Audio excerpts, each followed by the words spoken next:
আপোনালোকে মোমাই মোমাই মাতে কোন মাৰৰ ভাইয়েৰ তেওঁ আপোনালোকৰ কোনজনী মাৰৰ ভাইয়েৰ তেওঁ অসমবাসীক মই প্ৰশ্ন সুধিব কৈছো কোনজনী মাৰৰ ভাইয়েৰ কিহৰ কাৰণে মোমাই মাতে তেওঁ কিহৰ মোমাই তেওঁ কি সম্পৰ্ক আছে আমাৰ লগত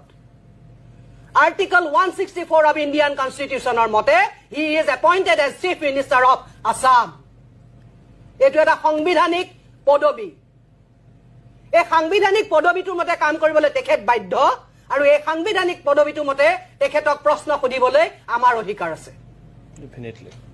গতিকে কিহৰ মোমাই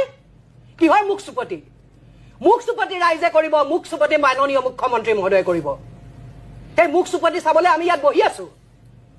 জানে আপোনালোকে মুখ্যমন্ত্ৰীৰ নামত কিমান টকা দৰমহা গৈ আছে আমাৰ টেক্সৰ টকাৰে কিমান সময় নষ্ট হৈ আছে আপোনালোকৰ পইচা আপোনালোকৰ সময় যে নষ্ট হৈ আছে এইবিলাক মুখচুপতিৰ ফলত জানে আপোনালোকে আমাৰ টেক্সৰ টকাৰে দৰমহা দি আছো আমি মুখ্যমন্ত্ৰী মহোদয়ক কিহৰ কাৰণে আমাক সাৰ্ভিস দিবৰ কাৰণে এই সাংবিধানিক পদমৰ্যাদা অনুসৰি আমাক সাৰ্ভিস দিবৰ কাৰণে তেওঁক দৰমহা দি আছো আমি কোনো মোমাই নহয় আমাৰ কোনো মাৰৰ ভাইয়েৰ নহয় আমাৰ কিহৰ মোমাই আৰু এই সুপতি মৰা ট্ৰেণ্ডটো গোটেই অসমবাসী ৰাইজে কিহৰ কাৰণে আৰম্ভ কৰিছে আৰু তেওঁ কিয় সুপতি মৰা ভাষাৰে উত্তৰ দিছে কোনে কাক লগত পলিটিক্স কৰিছে সেয়া আমাৰ লুকআউট নহয় আমি এজন মুখ্যমন্ত্ৰীৰ সৈতে কথা পাতি আছো আমি এজন গৃহমন্ত্ৰীৰ সৈতে কথা পাতি আছো অসম চৰকাৰৰ গৃহমন্ত্ৰীও তেওঁ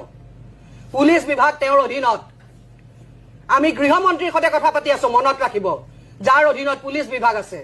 যাৰ অধীনত এই গোটেই যি জুবিন গাৰ্গ সম্পৰ্কীয় ইনভেষ্টিগেশ্যন চলি আছে সেই ইনভেষ্টিগেশ্যন চলি আছে